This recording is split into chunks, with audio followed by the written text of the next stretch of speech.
Good afternoon, ladies and gentlemen, and welcome to the Co-op Podcast, episode 214. I'm your host, Richard Billy Jr., and today I'm joined by Mr. Gary A. Swaby. How's it going, Gary? It's going good, thanks. I'm doing well today. How are you, Rich? Doing pretty good on this fine Sunday afternoon. Just taking it easy. Good, good. Yes, absolutely. We're also joined by Mr. Jake James Lugo. How's it going, Mr. Lugo? I've been doing good. I've had a weird week and a lot of fun stuff to talk about soon, so this should be interesting. Absolutely. Definitely a lot to talk about. We're also joined by Miss Dana Abercrombie. How's it going, Dana? Hello, everyone. Everything is doing okay. This is good to hear. And we are joined by Mr. Max Muller. How's it going, Max? Hey, man, it's going pretty good. Happy to be back, as always. Absolutely. So there was a few things that did happen this week. As most of you know, it is the summertime, so the news is a little bit light, but there was a couple things that did happen that we will get into. But, of course, before we do any of that, we're going to talk about what we have been playing. So, Max, how about you start us off and let us know what you've been playing? All right, so this week has been Fortnite, Epic Games' new sort of project. And I have a lot to say on it, but I won't talk your guys' ear off too much. It's a game that I've really been enjoying, but there are some serious issues, such as the fact that it's probably going to be a pay-to-win game later on, and that it sort of has a mobile game-like progression system, as fun as the combat is.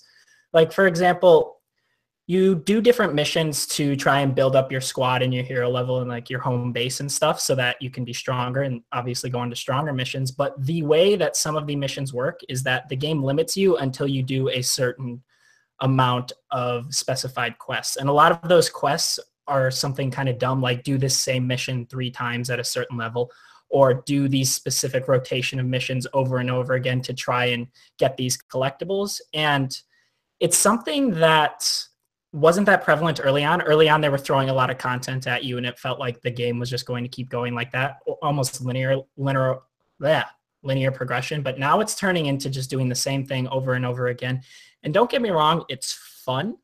I'm enjoying doing these missions because the combat is so fun. The base building is really, really cool, and not as fleshed out as I'd like it to be just yet, but I'm sure it will be later on because the game is still in early access. But I'm worried that later on, I won't be able to get very far in the game without doing a whole bunch of grinding, because you have to do a lot of resource management and ammo management because everything that you have carries over between these missions. There's no like you get a certain amount per mission and you get this refilled at a certain time. Everything you have is something that you have to grind and work for. And if you're not keeping that in mind, you can get really screwed over, and then later on you're going to have to pay microtransactions in order to keep up with the game, which is pretty shitty in my opinion. From what I've heard, the game kind of overhauls like 30 hours in once you get into the second world, and I'm about 15 to 20, so I still have a bit to go to see that, but I'm worried that people who play the game will get burnt out by then, because the reason I'm still playing it is because I've heard that. If I didn't hear that, I would have stopped a long time ago, because I'm trying not to look too much into the future because I want to have my own impressions on the game. But that's really worrisome to me, especially because the idea of the game is really cool. Like each mission involves you building up a base around something you have to protect and fending it off against a horde. But the thing is, like ammo management and resource management, they're so important that I'll find myself not building up a fort sometimes, not contributing as much as I should, or just using melee weapons the whole time because ammo can be really expensive to craft and upkeep. And that's really frustrating in my opinion, because the gunplay is really fun. It's really fun shooting down a bunch of horde, but there are literally modes where I won't fire a gun because I know that it can be kind of a bitch to keep my ammo up. So that kind of takes away from the game a little bit. I don't exactly get to play it the way I want to. I'm more limited by the fact that there's these microtransactions in place, and it kind of feels like they're forcing you to go that route, especially later on when I'm sure the horde is going to be much more difficult. So I'm going to have to be using these resources more, because right now I can rely on other players because I play with a group. So we kind of talk about who's going to do a lot of the spending this round and stuff like that. So we kind of balance it out. But I feel like later on we won't be able to do that. It's a lot of speculation right now. And again, I hope it changes later on. I've heard there's huge overhauls, so I have to see what that is before saying anything on it myself. But it's interesting. I can't say that I recommend it just yet unless you want to invest like 80 hours into this type of game, because it's the type of game you need to invest a lot of time in to get a lot out of. So again, it's in early access right now. It's in a closed beta, and it's going to be that way for like a year, and then it's going to release as free to play. So that's also why it's kind of hard for me to recommend buying right now, because it's going to be free to play in a year anyways with a bunch more stuff. But I am enjoying it. I think the biggest reason I'm enjoying it though is because I have a bunch of friends to play it with. I feel like playing it solo would not be very fun, but it's really interesting so far. The game's been generating a lot of buzz, so I've been trying to get as much time into it as I can. But that's it for this week. Is Fortnite. So that sounds great. And let me just say right now, I'm glad that you discussed that game, because I actually just downloaded that game on PSN. I had tried it at E3, so I did think it was pretty fun, but to know about some of the limitations of the game now is, thank you for saving me a lot of time. Because, hey, of course, man. Yeah, because I figured, I was trying to figure out what's the catch with this, because it is free, like you said, free to play, and it's going to be in development. It's still ongoing and won't be out for real until 2018. So that's I'm very glad that you spoke about it. Obviously, everybody here doesn't necessarily want to hear about the game, but we definitely going to talk about this more after. Oh, definitely. It's worth talking about. It's really cool. Don't get me wrong. There's just a lot of those small things that kind of add up. Yes, absolutely. So, but hey, interesting. Very, very interesting. So, yep. Gary, how about you? Let us know what you've been playing.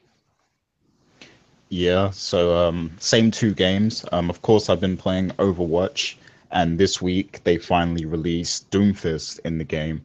I haven't had the chance to play with him much. I did do some training with him on my own, but the thing is, when a character releases in Overwatch, like things are a bit hectic for a whole week. Like everybody, whenever you get into a match, people just select Doomfist right away before you have the chance to select him. So yeah, like I probably won't get to actually use him in a real match for a while because of that, unless I play something like Mystery Heroes, or if I play a custom arcade match where it's only Doomfist in the match. But yeah, I don't really like playing those. Well, I like Mystery Heroes, but I don't play those custom matches much. So yeah, I don't know what it's going to be like to use him in an actual match, but he seems like a cool addition to the game. I do like his abilities and stuff, and he can actually counter quite a lot of characters that can be annoying in the game. So it's going to be interesting to see how the dynamics change as people get more familiar with Doomfist and how to use him.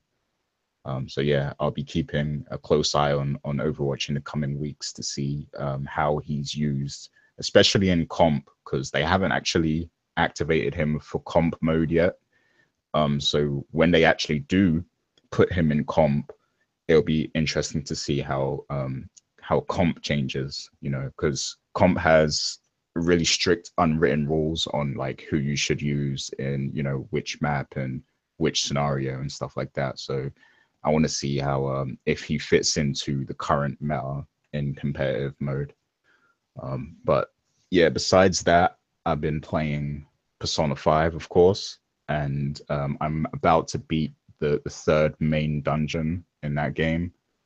And things are getting even more interesting. Like I didn't think this game could maintain that same level of entertainment and interest, and I'm almost 50 hours in now, but it's still as interesting as when I first started playing, and it's still, keeping me interested in what's happening. And I only recently just figured out there's romances in the game as well. Like I didn't even know there was like a romance system where you can kind of like choose who you want to romance and stuff like that. So that's interesting too, because as I'm progressing, I'm developing these friendships, relationships. So now it's like, wow, I really got to choose someone to have a romance with. Like, and there's a lot of great characters in the game, so it is actually a tough choice. But yeah, really loving that game still. I still recommend it to everyone who's into role-playing games. Phenomenal game, and definitely my game of the year so far. but we'll see if that changes as the year goes on. That's pretty much it. That sounds awesome. I don't know if it's going to change. That's a very good question. Because, I mean, there's a couple more games coming out. Well, there's a lot of games coming out over the next couple months. But everyone I have spoken to have said that there's something very special about Persona 5. So I'm looking forward to when we have that discussion at the end of the year about the games that we think are the standout titles of this year. Because I believe that is going to be mentioned multiple times. But we'll see. We'll see. Mr. Lugo, how about you let us know what you've been playing? So yeah, I've been pretty busy throughout the entire week doing a variety of stuff. The biggest one that I've been doing, and mainly because I've been writing the IGN guide for it, is Pyre, Supergiants Games Pyre. I reviewed it for us on the Koalition.com. If you guys want to check out my full review on it, you can see the written review now on the website. Again, I've gotten into a lot more detail about it. TLDR version of it, I like it. I think it's good. I think it's a great game. I don't like it as much as Bastion. I know a lot of people have been saying a lot of great things about Pyre, and deservedly so. But as far as it being their best work, I still believe that Bastion is the better game. And I haven't really played Transistor like that in depth as I have these other two. But eventually at some point I'm going to play that as well and actually be able to really kind of come up and see where I actually stand with Supergiant Games. But so far, great game. Definitely check out the review. It gets into a lot more detail than I did just now. Besides that, I actually got a chance to play with the new character in Street Fighter V, Abigail, who is the character that's originally from the Final Fight series, and they added him as a bonus character as part of the character pass and the DLC for Street Fighter V. He's a very large character. He's another grappler or like a tank type of character, and he's so large he takes up a good chunk of the screen. If you've ever played any of the Versus series like Tatsunoko versus Capcom, Mar versus Capcom, or any of the other Versus series style games, you'll know that Capcom has this tendency to sometimes have these overly large or overly, huge grappler-like, if not tank-like type of characters. And Abigail is like one of those. But I never really resonated with Abigail's style. I know and understand a lot of his stuff is based on what he does in Final Fight or as far as the series. I haven't really had a lot of extended playtime with him, but so far from what I've experienced, having gone through the story and having gone online with him a few times, not really a character that I would really resonate with. I don't really foresee myself going into ranked matches and really playing with him extensively like that. There's some people that I've seen on social media that have been posting up videos that he could do ridiculous amounts of damage just with one charged up move. I've seen a couple of his moves that, one of which the grapples that he does, if you V-trigger and you go into like his powered up state, he does a crazy amount of damage if he lands it. So that's pretty insane. I'm really curious to see if they maybe release a patch and some type of update to maybe minimize that or maybe change up some of the mechanics or some of the other properties with him. Who knows at this point, but if you haven't already and you got the season pass for the character pass for Street Fighter V, check it out and let us know what you think in the comment section below. Finally, the other game that I actually spent a lot of time with that I finally finished for the very first time was Life is Strange. Now, where do I stand with Life is Strange? Again, I haven't reviewed it, and the game's been out for a while. And one of the big reasons why I wanted to complete it is because we have Life is Strange Before the Storm coming out very soon, and I wanted to kind of, get up to date with everything like that. So Life is Strange, I have to say that I believe it's a game that everybody should play. Not only just because it's an episodic game and it's not as long as most other games out there, but also I feel like no matter where you stand on a lot of the controversy and the news and the opinions on social media all over the place surrounding the game, I still feel like this is a game at least you should play through from episode 1 through episode 5 because it's a much more different approach to game design. It's a different approach to narrative storytelling in video games, and I think that's great to experience that. Did I enjoy my experience overall going through all 5 episodes? For the most part, yeah. I didn't like the way that things kind of went to a climax and kind of concluded by the time episode 4 and episode 5 came around. I really didn't like how the ending kind of progressed and things, came to a conclusion there. But I still think that I enjoyed overall my total experience. I don't know if necessarily I'd be crazy about Life is Strange. I'm definitely going to check out Before the Storm. I think that that's going to be a big enough game, and it's going to hopefully add some more stuff in context to a lot of the things that were happening with the story, because again, I don't want to spoil a lot of it because there's a lot of big twists and turns with Life is Strange, especially towards episode 2 and episode 3. But I really encourage everybody to play it when they get a chance. I know it was free on PlayStation Plus for a while. I believe it was last month or the month before. So if you missed out on that, I definitely recommend that you still buy it. You still get the full season. But if you already downloaded it and you still haven't dived into it at this point, definitely play Life is Strange. I really believe it's one of those games that everybody should at least play, no matter where you fall with it. But that's what I've been up to so far this entire week. Sounds awesome. Yeah, I also need to get back in. Well, I need to get into Life is Strange also, because that's another game that I know when it came out, everybody was talking about that game. So I have to catch up also. Maybe that will happen, but we'll see, because August is going to be a very busy month, but we'll see. Dana, what have you been playing? Okay, let me tell you what my intentions were and then what ended up happening thanks to family. My intentions were prior. I was going to play that game, and I read the reviews. Everything was wonderful. I played literally a good 30 minutes, and I loved it. And then family came over, and you have the little ones. So I've been stuck with Platoon 2. And the unfortunate part is that I actually like Splatoon 2 now. It's very fun, you know, and it's one of those great games with the kids, but I'm not, my goal was originally for prior, but I'm liking Splatoon 2. It's a good little game, especially if you're frustrated. You just run around and bottles and things of paint. That's cool. That's cool. Well, I know a lot of people have said some positive things about Splatoon 2. Yeah, it's a good game, but I just really wanted to get back to prior, which I found to be just visually just very stunning and beautiful. Yeah, that was the first thing that I saw. That was the first thing that I saw when I looked into Pyre. Yeah, it does look fantastic. So man, it's very hard, you know, being, you know, much older. I mean, I'm not really that much older, but it's trying to juggle so many things. You know, you have to take care of so many responsibilities, and then finding the time to play certain games. So, and August is going to be very rough. So we'll see. We'll see what happens. But I definitely need to try out that game also, and I don't know when that's going to happen. But as for what I played this week, I actually went back in time and decided to play Shadow of Mordor. I kept thinking about saying Shadow of War, but that's not out yet. I went back to play that because I'm trying to get ready for war. You know, I think I spoke about on this show before that I played Shadow of War at E3, and the game is fantastic. I mean, there's a lot to really learn how to get back into the combat, because I got my ass whooped when I decided to play that game at E3. Very, very, you know, it's a lot to do in the game, but I went back to play Mordor just to get familiar with the story, to get caught up and try to complete that ahead of war. So still a fun game. I think I'm about halfway complete. I'm not really sure yet, because the story progression says maybe close to 30%. But I still have so many things to do, so many tasks to complete, missions to finish. But still a great game, and definitely looking forward to war.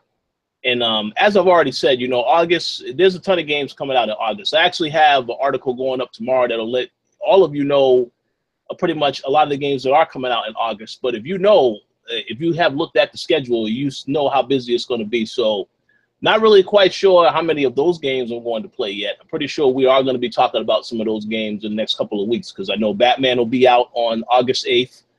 Some of us will definitely be playing that. But, you know, Agents of Mayhem, Uncharted The Lost Legacy, you know, Mario, Rabbids, the list goes on. There's a lot of stuff coming out in August, so definitely look forward to hearing us talk about those games, because some of us will get a chance to play some of that stuff.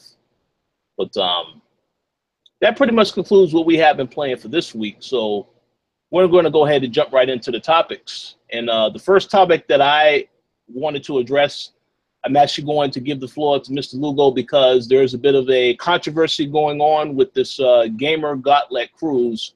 So, Mr. Lugo, feel free to enlighten us as to what exactly the situation is and why it is such a big deal at the moment.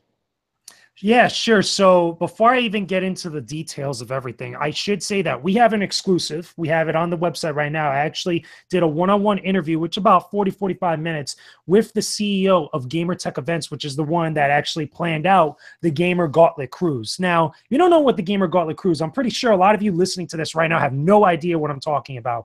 And the reason being mainly is because not a lot of people were talking about this. This has been a thing since back in March and April of this year. So TLDR, the main thing about the Gamer Gauntlet Cruise was that it was going to be a cruise ship. It was going to be one of the Royal Caribbean cruise ships, and I believe it was called the Majesty at Sea is the name of the boat. I could be wrong on that specifically, but it was going to be one of the Royal Caribbean charters where they were going to go out to sea and kind of, go to different islands near the Bahamas or the Caribbean.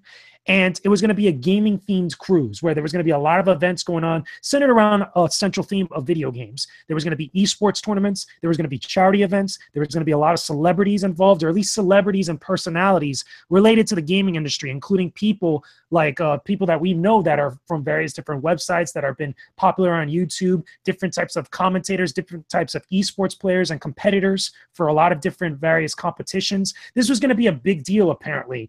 But funny enough and ironically enough, it wasn't as big of a deal as it should have been because not many people really talked about it for a number of different reasons, and which is why we find ourselves here now with the controversy that's happened. So to kind of sum up everything in a nutshell, there's a lot of different stuff and a lot of different facets to this, and I really encourage you guys to check out the interview exclusive that I have on the website right now, hopefully after this co-op podcast, after you guys listen to the show.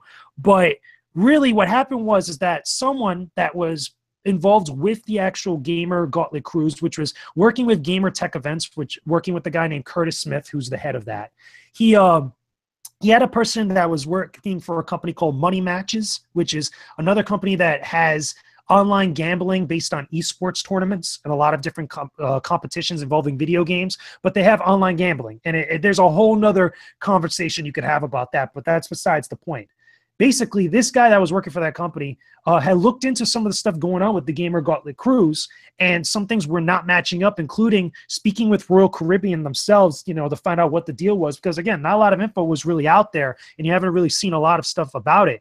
And upon further investigation with that, he actually had a Periscope call with the dude, Curtis Smith, and it kind of blew him up on social media. Blew him up in the sense where he exposed, and let me put that emphasis on that word, exposed, really hard a lot of the stuff that was going on behind the scenes. And a lot of accusations were thrown, including not only did a lot of sponsors pull out, or at least sponsors weren't really all in as much as what was being projected out there, that some people, again, were buying tickets, and Royal Caribbean was kind of upset about that because a lot of the paperwork and a lot of the behind the scenes stuff weren't really finalized. According to him, and according to the Periscope video, Royal Caribbean never really fully committed to a lot of the stuff that was going on. They never really got the paperwork finalized for the ship, the charter itself.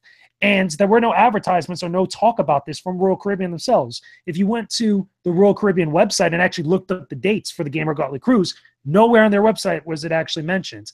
And there was a couple things that we talked about in our exclusive interview where he said that when you get a charter like that, it's not necessarily Royal Caribbean that's selling that, so they don't really put that on the website. But again, I posed the question during the interview, and I posed the question to everybody in the chat now, as a little bit of some common sense thinking and rationale. If this was such a big deal and it was the first gaming-themed cruise that had a lot of money thrown into it, had a lot of celebrities that were getting behind it, especially gaming personalities that were celebrities online, and a lot of other events that were associated with it, why wouldn't Royal Caribbean want to be associated with it whatsoever? I mean, when you got a lot of money, like almost like $1 million+ being thrown into such a big event, obviously I'm pretty sure that Royal Caribbean would like to have their name attached to it, especially if it's going to get a lot of attention online, etc. But that's besides the point. So this video, it was 2 Periscope videos. It was one of the call between Curtis Smith and Zach, who is the head of Money Matches, the company there, blew it up. Okay, and it actually got passed around on social media, and people kind of freaked out, and people kind of, started looking into this a little bit more and started to get cold feet. This ended up being, or at least the consequences of that, a lot of people, which we know, a couple of personalities and media people that we know personally, actually started pulling out because they were scheduled, or at least listed on their website to actually attend it and actually attach their name to it, whether it was to go cover the actual cruise itself and actually be out there with everybody for the 7 days or so, or to kind of, do events and host events while they were there, or just show up and have an appearance and actually be part of the festivities that was going on and such. So besides all that, after the videos came out and after people started pulling out and things started getting passed around, there was a lot of different stuff that happened. I know that the Twitter account got hacked for Gamertech Events, which is Curtis Smith's actual Twitter, and a lot of stuff got blown out there. A lot of stuff got doxxed. A lot of things were happening all at the same time. Up to the point eventually when me and Curtis yesterday, when the interview went up, when we finally talked and we talked about everything.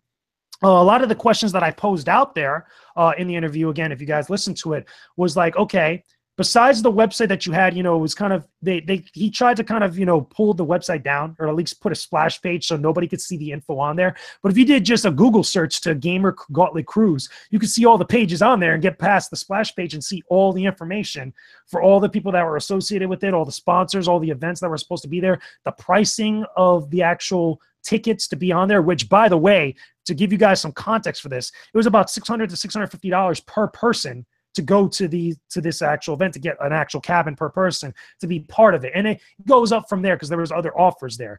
When I looked at that, I compared it to what was going on with Royal Caribbean and actually seeing those same dates in that same boat, which, funny enough, it was literally almost the exact same thing. I don't know if necessarily copy and paste from the website, but it was there between the same dates and the same boat and all these other things that were very similar. The prices were like half the price. They were half of it. It was like, as opposed to paying $600 to $650 through the Eventbrite or the Gamer Gauntlet Cruise website, you go to Royal Caribbean, it was like $250 to about $300. Now, some of the things that were thrown there during the interview, or at least Curtis had said that there was a lot of stuff that wasn't added to there, including the tax stuff and the other things that you kind of get added to it whenever you go to plan a cruise. And that's neither here nor there. The main thing is that a lot of people feel betrayed and felt a little bit upset about all this info that was coming out, including Money Match backing out, sponsors like Red Bull were backing out. A couple other celebrities besides the people that I saw on Twitter were also backing out, and there was possibly more coming along the lines, ever since I posted up the interview yesterday, or at least when info was getting put out there. And it hasn't really been covered, or at least this news hasn't really been covered by a lot of different websites because it's so fresh. There was a few other places that I saw were talking about it, but really didn't get into depth with it and didn't get as, was it detailed as an interview or an exclusive like what we did on our website. So again, there's a lot of stuff that's happening. I would love to get your guys' impressions of it, here on the panel. But let me know in the comment section, again, what you guys think about all that, or at least if you're in the chat now, let us know what's up and how you guys feel about all this news. And again, I encourage you guys to check out the full interview. It's like about 40 to 45 minutes. It covers a lot of different things. If you guys out there probably listening to this now during the live show or afterwards, if you were planning on going to this, because I know there was a lot of people, some of my own personal friends that were thinking of going that paid money for this, let us know about it. But I'll kick it back to you, Rich. Let me know what do you think about all this now that you're hearing it? Well, I think there's definitely a lot of information involved with all of this. I do, I don't like to ever hear about any type of scam stuff that happens where people have already exchanged money, or if, I think that's very, very unfortunate for something like that to happen. I also think, though, that, I think some people possibly knew they were skeptical about this when they heard that there was issues with the actual cruise line. The cruise line wasn't acknowledging some stuff. So I think it's definitely a lot involved in the whole process.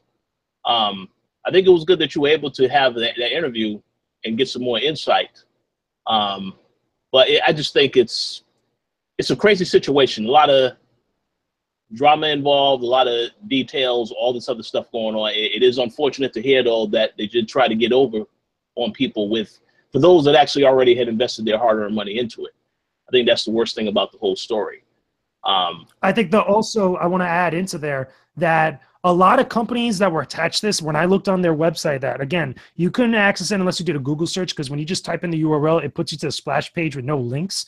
But when you Google it, you could see everything on there. You could just go directly to it. But like, they had a lot of sponsors there that I never saw really talk about it. And according to Curtis, he says that they did put out like, Twitter posts or anything like that. But I didn't see any like, big posts on like their websites or people actively going out and talking about it and trying to spread word, because this seems like a big deal. I mean, you had companies like I mentioned, Red Bull, like Games for the games cases, Vertigear that does the chairs. There was a bunch of other, I want to say in total over about 7 to 8, maybe 10 different companies that were listed on there that, again, you would look, at least when you look into them, they seem like a very big deal, as far as being in the gaming space, whether it was products or anything that they had involved with. And just, there was nothing else really I could see about people really trying to put it out there, at least, something where people could really get excited about. Because that only just shows me like a lot of stuff was just very uncertain for a long period of time, but also they wanted to wait and see if things were legit enough. And I think that for a lot of them out there, based on how things have turned out and based on how information has come out, I think a lot of them are really thankful they probably did that. I wouldn't be surprised if we hear more info at some point about more people pulling out from this, because according to Curtis, he still wants to do it, and the company still wants to do this cruise. Even if they don't go to Royal Caribbean for the charter. But I asked him, and I wanted to pose the question out there: is it going to make this a lot more difficult to actually make this happen now that this has come out, or all this information has been put out there, and people are starting to doubt all of this? Is this going to impact a future event of something like this actually being successful, or at least whether it's involved with them or anybody else for the matter? Yeah, I mean, I think it's very important to be transparent, about all this stuff, especially if they're trying to still do it. And of course, what you said about the companies involved, I receive a lot of emails regularly from Red Bull Gaming, because I know they have like a lot of tournaments and stuff that they always keep me up to date on. So I know I never heard about any of these other ventures they were doing with this particular thing going on with the cruises. So it's very important. And apparently this was going to happen soon. This was apparently going to happen in October, because I think the original date was September at one point, and I think at some point I think he told me, or I saw online, they got pushed back a little bit because of the stuff that was going on behind the scenes. But their dates were October, like they were fairly soon. That definitely is this. It's not a good situation, because you gotta give people, like I said, I've been on a cruise before. You need to plan this stuff well in advance. This stuff is not cheap. And for the record, I just saw this in the chat now. I'm sorry to interrupt, but Kotaku just posted up an article about it just now. So hopefully, when they hear about it, we get a little bit of credit and we find out what's up. Well, hey, if they decide to give us credit, that'll be awesome. But we'll see. I just think, it's a crazy situation. It's a lot of things to really digest with the whole topic. But I wanted to ask if you guys had any thoughts on this as well. Whoever wants to go first, whether it's Max, Gary, or Dana. I don't have too much to say about it, but it is, unfortunate for people who legit wanted to go on the cruise. And yeah, I definitely don't like hearing about, scams like this that take place. It seems like these have been happening quite a lot lately. The Ja Rule Fire Festival comes to mind. Yeah, but I just hope people get their money back in the end. That's all. Yeah, I agree with that. Max, you have any thoughts? I'm pretty much in the same boat as Gary. This is pretty ridiculous to hear. I had not heard about any of this, so I'm still kind of processing everything that's going on. I definitely have to go listen to the interview after this, because this is something that I want to learn more about, because this is kind of unreal to hear about. Absolutely. Dana, you have any thoughts? It's a very unfortunate situation, but for anybody, no matter what, you really have to learn how to research and make sure that something is actually legit. And if you just see something that's suspicious, then most likely it's suspicious, because they had guests on there that really didn't have anything to do with the gaming community. And if you was to go and look at their Twitter account or any type of social media handle, and they're not promoting it, then something is wrong. So pay attention. You know something? No, I'm sorry.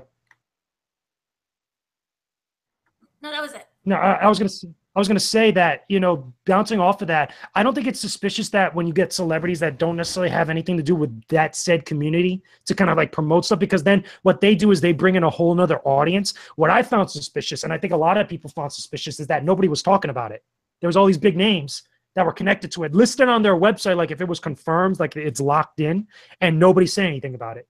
Because when you get a bunch of celebrities, and not just off the side, like celebrities, related to like movie and film and Hollywood and stuff, but when you got actual people that have followings and notoriety within the gaming community that are associated with all these different things, and they're not even talking about it, that's when I think that raises a red flag.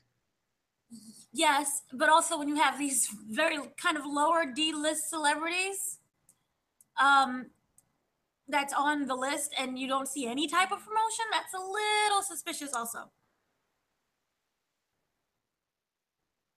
So just overall, like just pay attention to everything and just Google. If something's not popping up, because I know the whole Royal Caribbean it was associated with. If you don't find it on their website and it's supposed to be, you know, with them. That's true. Yeah. So, you know, pay attention, and also, you know, for those that are actually wanting to do serious ventures like this, you have to be very transparent with everything. If that's the case. Now, I don't really know what's going to happen. You know, they try to still do this in the future, whether or not they will be successful in that, because now this will raise flags. The fact that the news is getting out there and other sites are starting to report on this, I don't know if this is necessarily going to be positive for them, but I guess we'll have to wait and see what happens. But yeah. Are there any other final thoughts on this topic before we move on to the next?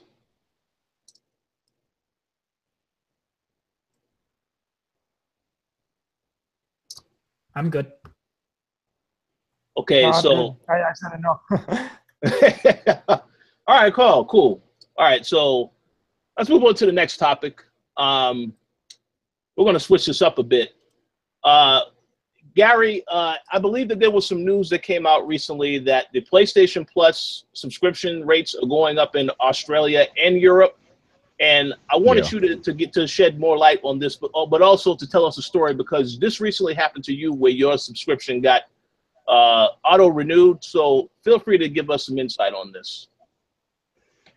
Yeah, so as for the price increase, there wasn't any real reason given for this, but you know, everyone who has PlayStation Plus in Europe, you know, the UK and all parts of Europe and Australia, they were sent an email directly from Sony to notify them of the price increase and, you know, how much it would be in their currency, basically. And I mean, the price recently increased in America as well, I believe, like earlier this year.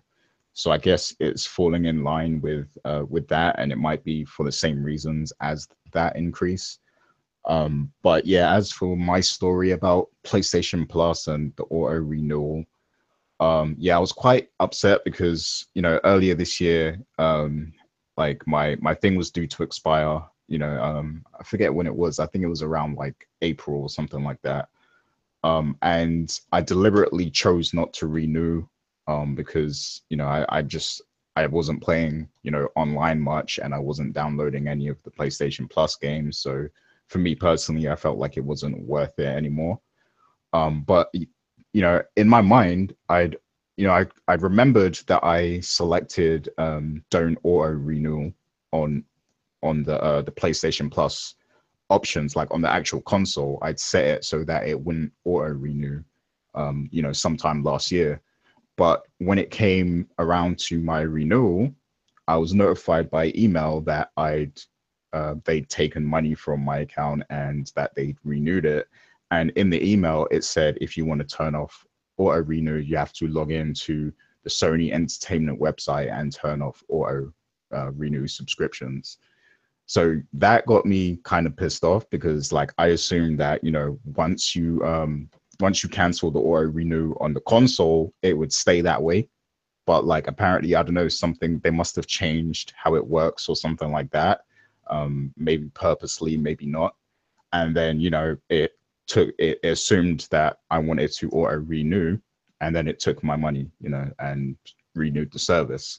So yeah, I was a little pissed off about that. But then at the same time, I was thinking, well, might as well just keep it. You know, I'm not going to go through the hassle of complaining or trying to get a refund or anything like that, because, you know, I know that there probably are games coming out in the future that I might want to play online. So, you know, I'll just have it for the next year or so. And then, you know, if I don't play my PS4 much, then, you know, I'll definitely make sure I'll double check that it's not going to auto renew next year. But yeah, at the time that did annoy me, because, you know, obviously I'd already decided that I didn't want to renew, but then it just happened anyway. So yeah, people, you should watch out for that as well, you know, just in case. So So now you pretty much are confirming on today's show that you will be picking up Destiny 2 on PlayStation 4 now instead of PC, because how else, you already paid for your subscription. So you're confirming that now, right? I mean, I'm still debating on that. Like, I want to get it for PC, and like I have 2 people that I want to play with on PC. But then there's also people on PlayStation that are going to be playing it, like JJ, and I'm not sure what platform you're getting it on, Rich, and I'm not sure what console Max will have by that time. But yeah, and Dana, I don't know. Do you play Destiny? Uh-oh. Yes, I do. Are you getting Destiny 2? No. No. Okay. Well, yeah. Yeah, Dana told me last night on our WrestleCast show she's getting that WWE 2K18 game, so she won't have time for Destiny. You're so funny. But yeah, I mean, I'm considering getting Destiny on PS4 because there are a lot of people I'd like to play with, especially people that I played the first Destiny with. It would be cool to hop back in and play with them again, but we'll see. I'll make a decision closer to the time.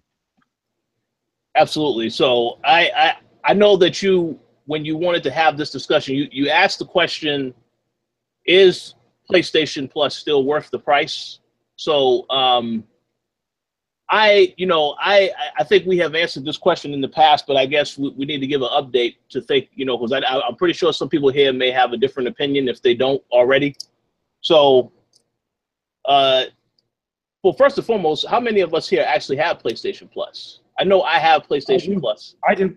Definitely. I renewed mine not too long ago. I want to say about maybe a couple of weeks ago I renewed mine. Okay, so you would definitely say it's worth the price then, correct? Of course, for me, yeah, because one, obviously, I like the service, especially with the games each month. I feel like the last couple of months they've actually had some good selection for games, and even next month it seems like it's going to be good. There have been a few instances where the selection has been mildly better, going for the year.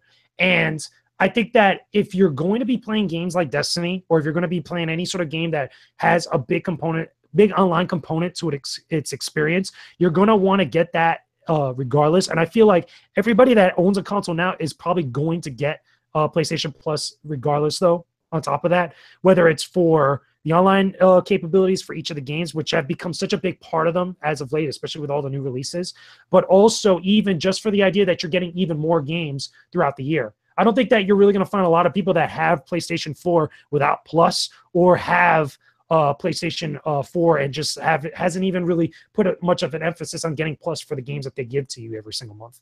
Like, I think that type of argument and those types of debates that we used to have, like back in the day when the services were fairly new, I think are long since passé. Yeah, no, I agree. I'll just say my quick piece. Yeah, I still think the service is worth it, depending on, obviously I more than likely will get Destiny 2 on PlayStation. I'm pretty sure of that. The Call of Duty game, I will probably get that on PlayStation, because I know a lot of people have already told me they're getting it on PlayStation also. Yeah, I mean, if you're someone who likes the online, and you like some of the PlayStation Plus games like Until Dawn, that's a great game. For those that never got a chance to play it, they are able to play it now, download it right now today. So, I mean, I feel like there is some good offerings on there from time to time. But yeah, I would say the service is worth it for me so far. I've got a lot of use out of it. So I definitely would agree with that. Dana, do you have PlayStation Plus also? I do not. Uh-oh. So would you consider getting it for, any of the upcoming games that are about to come out? Oh, absolutely. The thing is that I'm one of those people who just likes to wait and see whether or not it's worth it. So, yeah. No, I have no problem with getting it. Okay. And we know Max hasn't gotten his PlayStation 4 yet, but are you going to get PlayStation Plus when you actually get your system, Max? I had very little intention of getting it because all of the PlayStation 4 exclusives I want to play are single-player centric, like Horizon and Persona and Nier and Neo and all that. So No, not really. Maybe one day down the line, but no, I don't think I'm going to be getting it for a while, if ever. Makes perfect sense. Yes, there's plenty of games to play now. There's no shortage of games, especially if you just pick up the console at this moment in time. So that makes perfect sense. But yeah, I mean, if there's any other thoughts on this topic, if there's not any other thoughts, we can move on. But I don't know if you guys had anything else you wanted to say.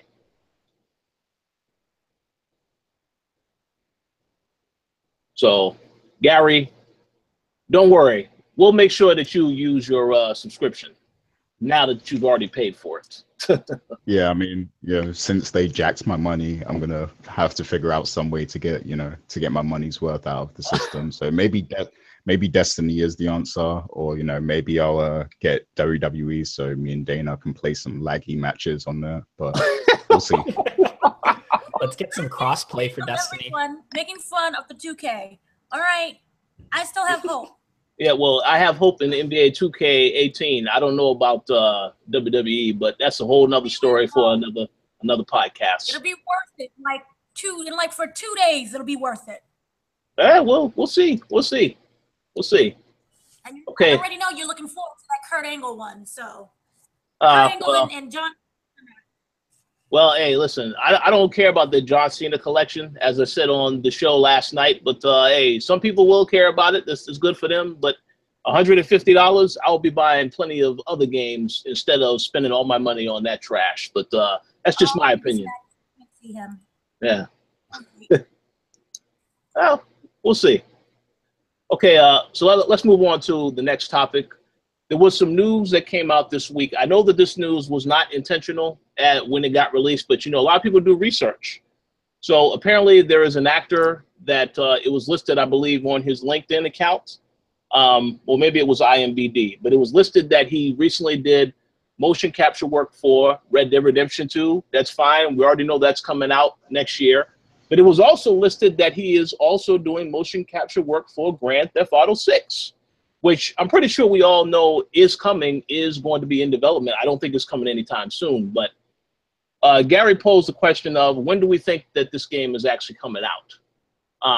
One thing I will say right off the bat before I have you all chime in, as I said, Red Dead Redemption 2, this is a game that was supposed to come out fall of this year, and it got delayed until spring 2018. I don't necessarily think it's going to be out in spring of next year. It may get pushed out a little further. I mean, I don't really know quite yet because we haven't really seen anything else from that. But one thing I will say is Grand Theft Auto 6. I mean, this game is not coming out anytime soon. We know Rockstar, they are going to take as much time necessary to work on this stuff before they actually put it out there. So I would say this is definitely something you'll see when PlayStation 5 comes out, perhaps around that time frame or in the middle of that particular cycle, but it's nowhere, in my opinion, coming out no time soon at all. But that is my opinion. So, Gary, what do you think about this particular topic? When do you think that this game is actually coming out? Well, yeah, like you said, Red Dead Redemption is coming out 2018. So, Rockstar, they like to space out their games a lot. And currently, they're still working heavily on GTA 5 online. And of course, they have Red Dead Redemption 2, and that's probably going to have an online component as well. So they're going to be supporting these games for a long time. So I feel like we may not get GTA 6 for, quite a few years. I'm guessing, around the time Death Stranding comes out in 2020, maybe we'll start to see rumblings of, GTA 6 coming out, but I wouldn't expect anything, anytime soon for that. But I do hope that the game doesn't come out again towards like an end of a generation, or maybe that might be their strategy, because we all know what happened with GTA 5.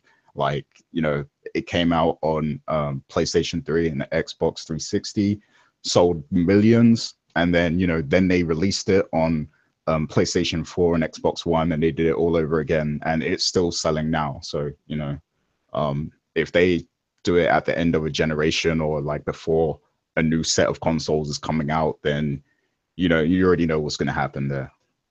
But yeah, it's going to be a few years, man. I say at least like, you know, 4 years or something like that.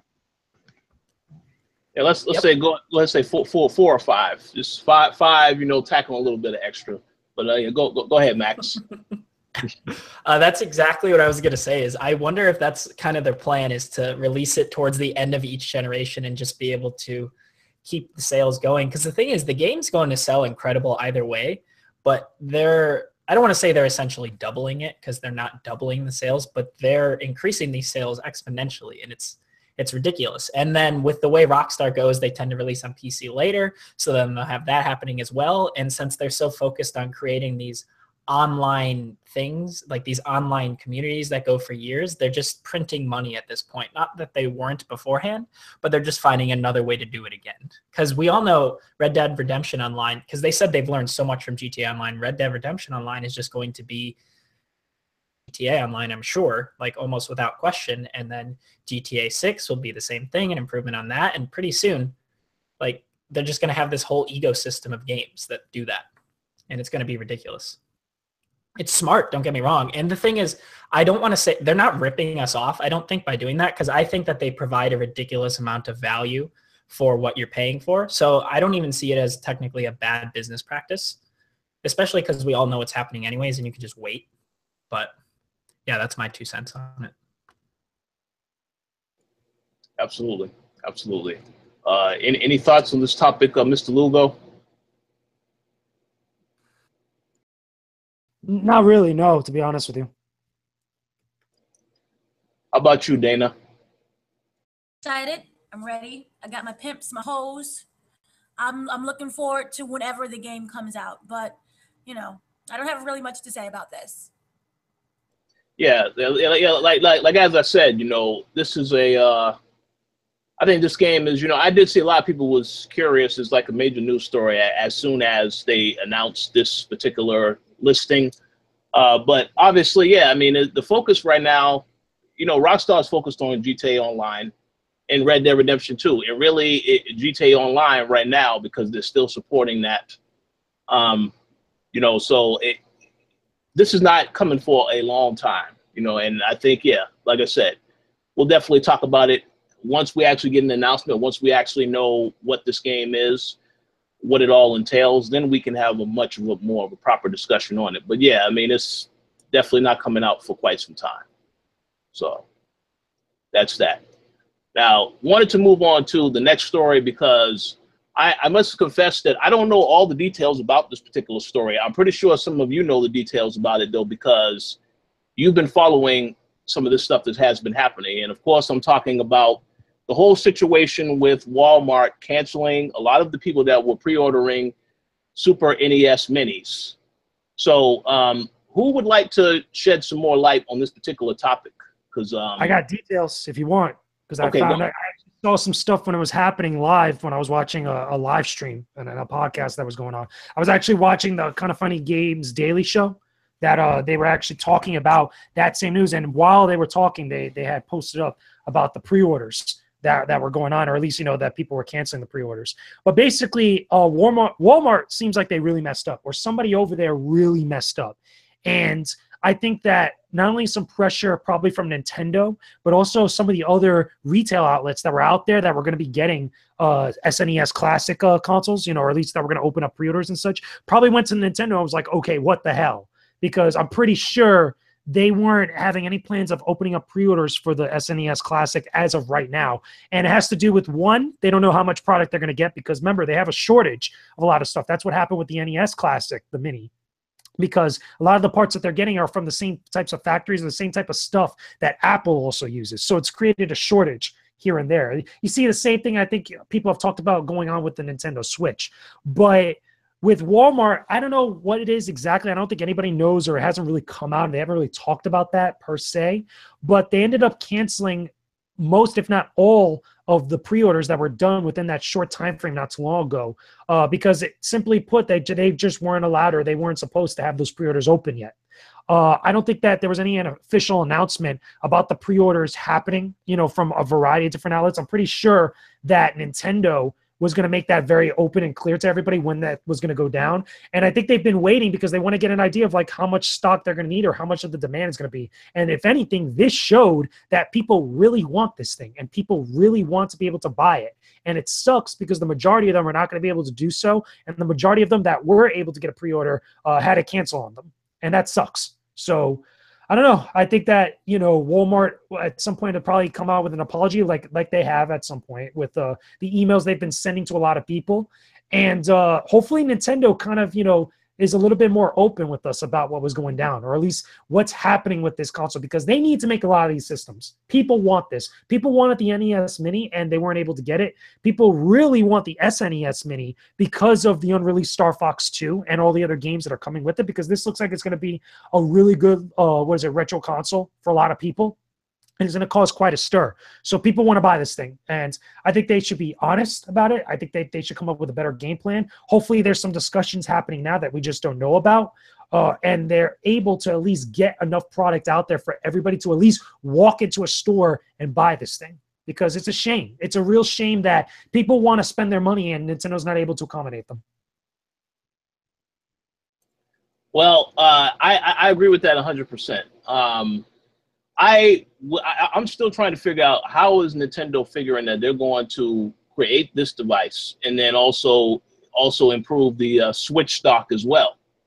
And it seems like they have a lot of different things they're trying to do at the same time.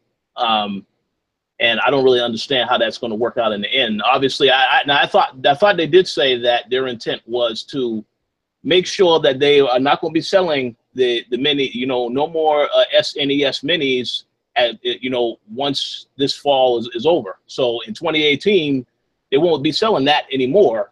But I don't really know what their plans are for any of this stuff. I do know that the Walmart situation is pretty horrible, especially if people have already pre-ordered. And then having that news where, well, no, you're not going to be able to get this. That's not good. But hopefully something does happen with this situation. Max, I think you was going to say something. You had a little bit of technical difficulty. So what are your thoughts on this particular situation?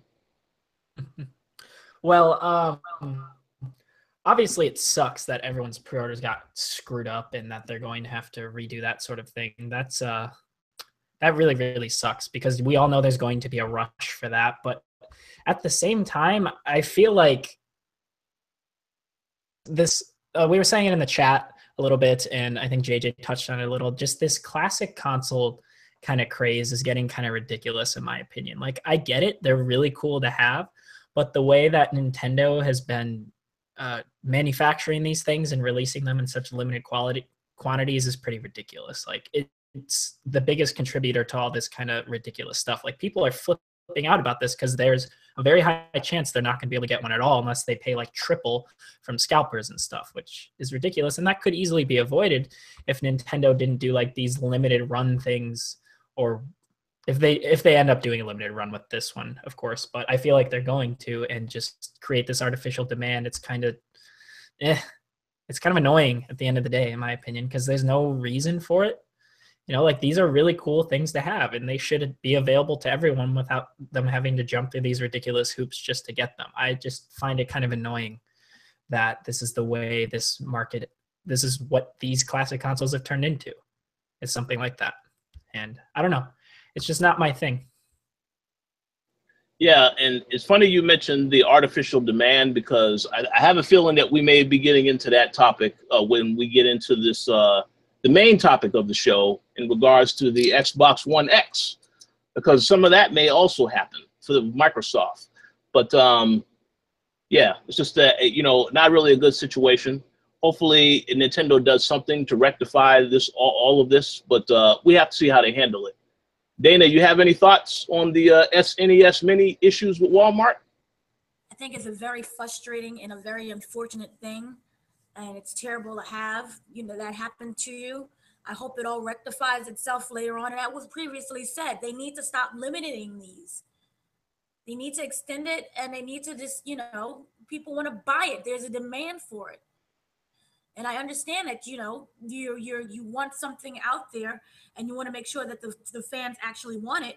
But at the same time, you end up losing profit by having these people like the scalp the scalpers coming in, and basically they can easily buy up everything and then resell everything at these ridiculous prices. And now that their orders are being canceled, that just basically allows people to go back to the scalpers. So figure this out. I agree. So Gary, do you have any thoughts? I mean, I believe that you was considering getting this system, but you have any thoughts? No, I definitely wasn't considering getting it because like I'm a very like stubborn type of consumer, and you know I'm not gonna go and rush out and try and buy this console just because it's gonna be in high demand and there's gonna be limited stock for everyone and stuff like that. I mean, it's something that would be cool to have, but I don't want it that much to go through all that headache and stuff. And there was like shouts to my friend Cole, and he works with the Koalition as well. But like there was a moment where they actually had stock at this store called Argos that's popular in the UK, and it was listed on the website and everything, and they were taking a lot of pre-orders, like to the point it seemed suspect a little bit because Game originally had pre-orders, but those sold out pretty quickly, and then people were having trouble trying to get one and secure their pre-order and stuff. And then all of a sudden Argos pops up and they start taking pre-orders, and obviously they're getting like hundreds and thousands of people pre-ordering, and it just seems suspect because it's like, are you really going to be able to fulfill all of those pre-orders? Like, because we know how limited the console is going to be. So at the moment, my friend Carl, who's actually in the chat right now, he has, some consoles pre-ordered and stuff. So I'm hoping that everything goes okay and he gets all those consoles and that he gives me one, because we are friends. So, but yeah, we'll see what happens. I just hope that everybody who did, successfully pre-order actually gets one at this point in time. And it's a shame what happened with the Walmart thing. But I heard that they are going to put up a new batch of pre-orders, and that they listed it early or something. So maybe people will get another chance to get the console again. But it's just a shame that that happened the first time. Yeah, absolutely. Well, I mean, we'll see what Nintendo does if they how they decide to address this issue moving forward. As I think right now, I think that the demand for the Switch is the priority because they have these games coming out, later this year. You have the Mario Rabbids game coming out in August. You have Splatoon, which just came out this month. So I think they definitely need to get more Switches in stock across the board. But this situation, they'll have to address it also because this is also coming out, supposed to be out this holiday season. So we'll see how they decide to tackle the situation. But any final thoughts before we move on to our main discussion for today? I'm good. Cool. All right, so let's go ahead and let's get into the main topic. Let me just say right now, because there may be some people that may be watching this either now or later, and they'll be wondering, well, this question poses the main topic is pretty ridiculous because we already know the answer to this question. Well, I do agree. Yes, the main topic of, we already know that Nintendo has sold 5 million Switch consoles. I know this because it is still hard to find Switches, depending on where you look. But we asked the question of, is that a surprise? We'll answer that question. And we also asked the question whether or not this is going to sell better than the Xbox One X. Now, obviously, this system has already been out. It's been out since March. The Xbox One X is not coming out till November. So I think it's safe to say, as long as Nintendo keeps consoles in stock, yeah, it definitely is going to continue to outsell the Xbox One X. I mean, I think that's pretty obvious. But the question of, are we surprised with the 5 million in sales? Let's tackle that first. Are you guys surprised? And Max, how about you go first and let us know, what are your thoughts on the 5 million sales for the Nintendo Switch so far? I can't say I'm surprised at all, since the reception of the console has been very, very positive since it came out. I know that when it was announced, people were kind of hesitant, and then there was that small hiccup of the left Joy-Con kind of having issues. I don't think that's still a thing because I haven't heard about that in a long time, and I honestly completely forgot about it. But I know people are saying there aren't a lot of games on it, but the few games that are on it are pretty killer right now, especially now that Splatoon 2 is out and people are loving that. But the thing is, I'm not surprised, and I expect it to only go like crazy up as more and more of these games come out, because there are those people that, you know, they jumped on for Zelda knowing that Mario was coming later, and they were perfectly fine waiting to get these other games, you know, because they still get to play Zelda. And then there are those people who are waiting for Mario to come out, and then they'll pick up Mario, Splatoon, and Zelda all at the same time. You know, I know quite a few people that have recently picked up Switches because now they feel that it's at kind of the perfect time. It's right before the big holiday season, and it may be harder to find them. So they picked them up like for Splatoon 2 and maybe ARMS, and then of course Zelda. You know, everyone's getting Zelda that gets a Switch. So it's really not surprising to me at all. Like, Nintendo was pretty smart about the way they marketed this console, and honestly, I think it's smart the way they're working with games, because they knew that their first-party games are going to be kind of spread out, but they have so much indie support, especially as we learned last week with Andrew, I think his name was, from Prospect Games. He was saying that they have huge support for indie developers, which is great, and they're really easy to work with, which is awesome, and we know that hasn't always been the case for Nintendo. So the fact that they have that, and that they have their killer first-party title coming, especially something like the Mario Rabbids game. You know, they're getting really unique with their titles like that, and we all know Odyssey looks killer. You know, they have Pokemon coming, they have Metroid. Their E3 show just built all the hype, you know? So people they're ready, you know? They know that the Switch is going to have stuff for them, whether they get it now or later, and some of them are just choosing to get it now. Like, these sales are just going to keep rising exponentially. Absolutely. And let me just make one point real quick to piggyback off of what you said. Yeah, that E3 show that they had, I know there was some people that criticized the fact that, you know, you announced that Metroid is coming. You announced that the Pokemon game is coming, but these were just the announcements. You didn't see anything. But to me, honestly, still, I thought that Nintendo show was fantastic, because that to me sold a lot of things to me right there. That told me, I already knew that Splatoon was coming. We knew ARMS, but then all these other games, you know, Mario. And I figured Mario was a game that's coming out in November, but the release date is like October 27th. So the Mario Rabbids game, Odyssey in October. You have the Fire Emblems game also coming out. I mean, there's a lot of things that were coming out to the device that I didn't know about. So I definitely would agree with you when you said that E3 show was killer for them. And that did convince a lot of people, such as myself, that the Switch you absolutely need to get a Switch. But yeah, I'll just say I'm not really surprised with the sales. Yes, this is a new hardware. I know a lot of people was looking forward to what this device was going to be. We did question the software because in the very beginning we only knew about Zelda. But I'm not really too surprised with the sales. I mean, I'm happy to see it, glad to see it. Just very curious to see what their plans are beyond Odyssey. Like you said, Pokemon will be out next year, and so is Metroid. But we have to see what their plans are beyond that, because there's still a lot of other titles that we can assume are going to come, but we still have to see how Nintendo, and whether or not those titles actually do come out next year. Maybe there will maybe some that get delayed into 2019.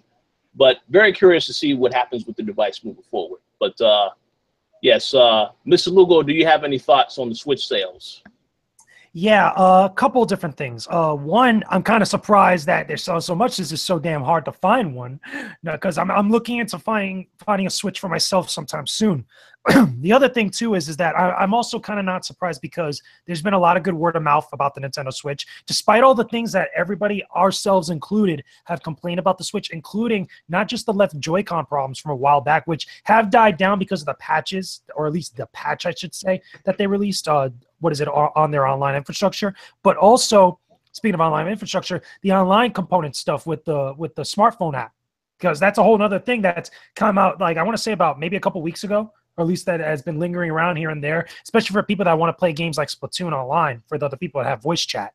But regardless, though, there are things to play on the Switch right now. And there's even more good things coming over the horizon that are coming very soon. That's the key thing about that, is that what we got when we were at E3, not just during their presentation, but from what we saw on the floor.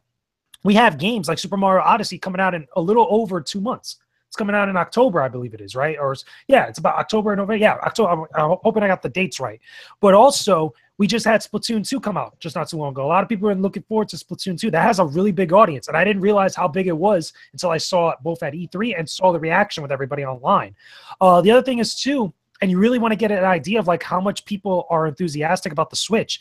Shoot, Ultra Street Fighter 2 is probably the biggest cash grab on the console, or probably the biggest cash grab in recent memory, because it's an old game that's repackaged and it's pulled from the HD re-release that was on the Xbox 360 and PS3, given a couple little bit of little things of extra content and online play, and it sold for $40 for almost full retail price, you know, give or take. And people bought it, and people have been playing it, and it's been doing pretty decent. The point is that people want, or at least want to engage with that on-the-go type of experience that was so advertised really heavily with the Nintendo Switch, including stuff like The Legend of Zelda Breath of the Wild, which is a Game of the Year contender, hands down. You know, there's a lot of games like that on the Switch, or just out there for people to engage with and really kind of get a lot of quality experiences out there, especially for people that travel. I mean, this is the reason why Switches are selling, and that's a great thing for Nintendo. Granted, there's still games coming out on the 3DS that people have questioned why they're not coming to the Switch, but I think that there's other reasons and other stuff that we just don't know about or understand just yet about the console that are probably going to be made more clear as we get past like Tokyo Game Show and into next year, as we go through probably the first year of the Switch. After March, April, and when we start getting into the June time for E3 2018, we'll have a better idea about where the Switch is at. And as far as the Switch sales being a little bit better than the Xbox One X, you have to understand, the Xbox One X is a luxury console. It's a luxury system, because for the most part, the people that are interested in that either already own an Xbox One S already, or at least an Xbox One at some point.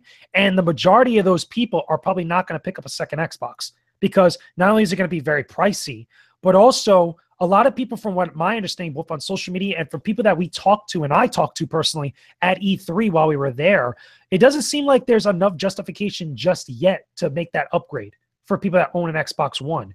At least with the Switch, you can understand that it's a different way to play games. It's a different type of experience that you're not getting on either the Xbox One or the PlayStation 4 or PS4 Pro and Xbox One X at this point. It's a different way of approaching the experience of playing games. And that's why that console is selling so well, on top of the promise of other bigger first-party experiences that are coming down the line.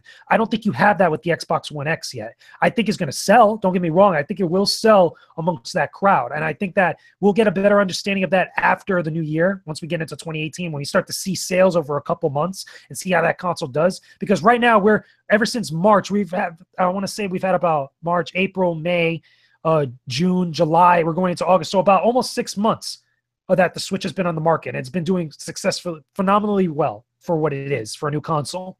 I don't think we're really going to get that same level of comparison, and if anything, we're going to see the Switch do even better as we start to get in towards the holiday season, as more of these bigger games start to come out, especially after October, when a lot more crazier games are dropping, like Mario Odyssey, like Mario and Rabbids, etc. So overall, I think it's kind of a mute question, to be honest with you. I don't think it's even a fair comparison, and I think that at that point, you know, if you're really considering that like the Xbox One X is really going to make a huge impact, that it's going to shatter that 5 million sales, you know, within its first like month or two, I think that's very unrealistic at this point. And especially not understanding that that console isn't a necessity right now. The Xbox One X, I don't feel is a necessity. It feels like the Nintendo Switch, the way that it's been presented, the way that it's showing the way that the games are played, both at home and on the go, and the way that people are talking about it, makes it feel like a necessity for a lot of people. That's why you got 5 million sales. Yeah, very good points all across the board. Yeah, I could not say it better myself. Dana, you have any thoughts? No, basically everything that was said. I'm not surprised by any of this. You can't find a console anywhere, and if you do, it's like $600. And good luck with that. I'm broke. I don't have that amount of money. So clearly, it's been selling. It's been doing very well, and and rightfully so. You have these games that are out there that are amazing. You have these graphics. You have everything with all these different contents, and so I think it's just I'm not surprised. It's good for them. Oh yeah, it's definitely good for Nintendo. They just need to make sure that they can keep up with creating the systems so you can meet the demand, because still a lot of people want the system. So we'll see. And maybe that's the beauty behind their sales, is that keeping the thing low. Oh well, hey, yeah. Listen, that's very, very, very, very possible. Just don't screw it up. Come around, the holiday season. Oh no, they absolutely cannot. No, and especially my thing is this: I definitely expect that console to be everywhere by the time the Odyssey comes out, because that is a title that people will buy that system for. Yep. It has to be out. It should be. It should be so easy that even Stevie Wonder could find a Nintendo Switch if he wanted to get a Switch. That's how many places that system needs to be out by that time. But I don't know. Yeah, we'll see. But I'll be surprised if it's not. But I'm pretty sure it will be, because they did have some out for Splatoon 2, at a couple places. So we'll see. Gary, what are your thoughts now? Because I know you haven't really had a chance to really give your thoughts quite yet. Okay, so as for am I surprised?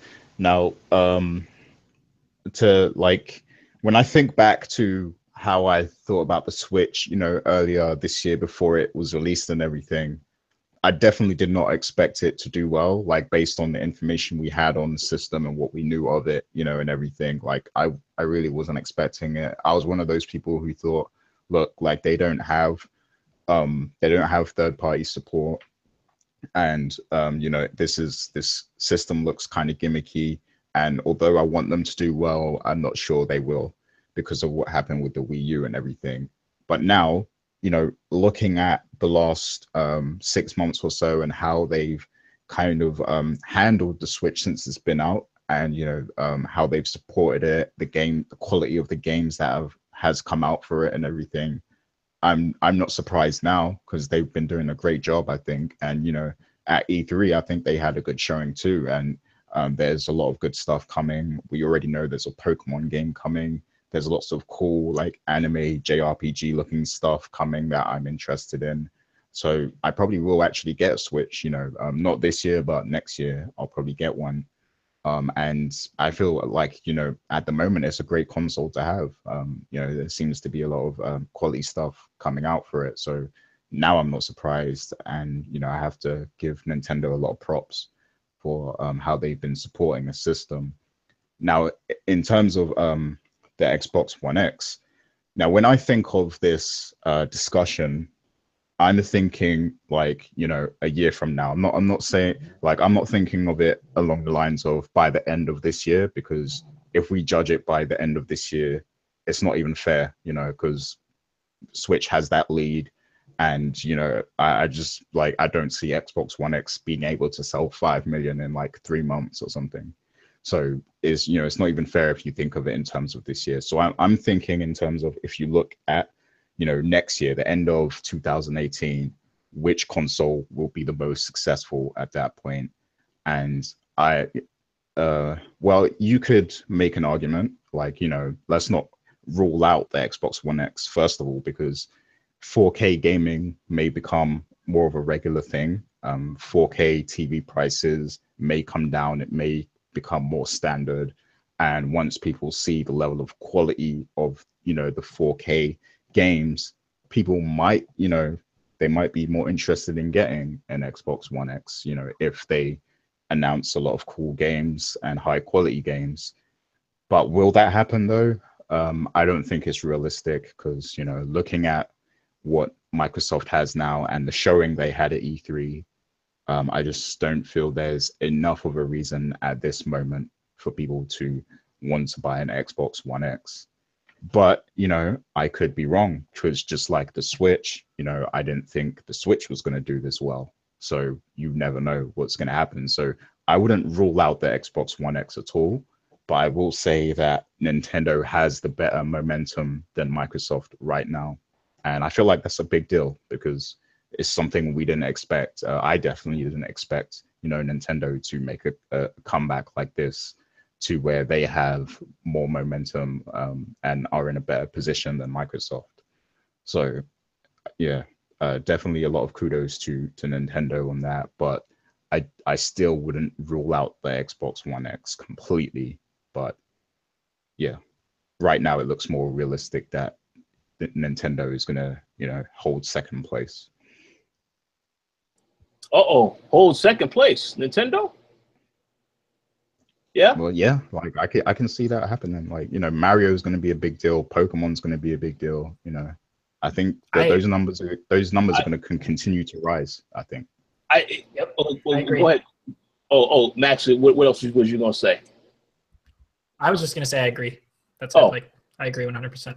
I think there's more to it than that, though, to be honest with you, because some of those games, like Pokemon, or at least a Pokemon Switch game, and Metroid Prime 4, those aren't coming anytime soon. Like, I don't even think you could expect those in 2018, because, funny enough, a report came out on a couple different websites that there was some sort of investor call with Nintendo execs, and they were talking about how the thing, what was it? I think it was Metroid Prime 4 was not to be expected in 2018, and a lot of places were publishing the story like there was expectations there from everybody else that the game would be ready for like next year, and I don't think that's the case. I think that there's games coming out within that towards the end of the year into next year, which we're probably going to get. We'll probably hear more at next year's E3, but I think that there's more of a long game with the Nintendo Switch, and I think that's why a lot of people are jumping into it now, because at least there's a promise that those things are coming. And it seems like people were excited about it despite some of the criticisms for stuff like Metroid Prime 4. At least we're getting it. I mean, we've had stuff like that where we've asked for it for such a long time, and at least there's confirmation that they're already working on it. At least for some people, that'll bring them some comfort, or at least they'll be comfortable enough diving into that platform like that.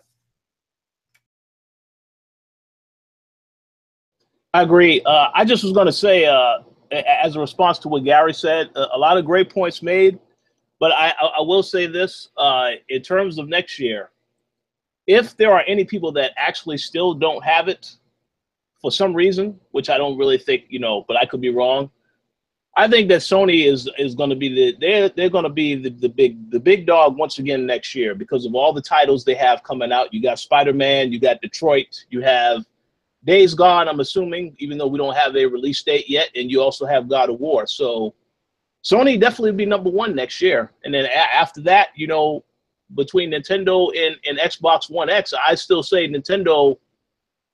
I mean, we don't really know what's going to happen with these other titles, whether or not they actually are going to make 2018. But I'd say Nintendo possibly is still in a better position than Microsoft because, again, like you all, most of you have already said, Microsoft, they didn't really show me anything at E3 that convinced me I need to get an Xbox One X.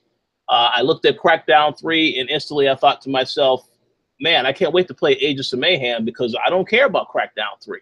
So, I mean, we'll have to see how that pans out. You know, obviously, I think with the Xbox One X, that their whole thing is that they're going to emphasize that the third-party titles are better on that system. But as for the exclusives, that's up in the air until Microsoft actually shows us that they are making an effort to improve the first-party lineup, which I haven't really seen yet. But we'll see what happens. I mean, it's going to be a fun times. But as for Nintendo Switch, very glad to see that it is selling well. And I'm looking forward to seeing what other titles they have planned further down the line. Of course, they have a lot of great content that's already out now. They have titles that are coming out within the next couple of months. So very curious to see what they do in 2018 and beyond. But yeah. Any final thoughts on this topic before we wrap up the show? I was actually going to bring up a little segue if we're. Oh yeah, go ahead.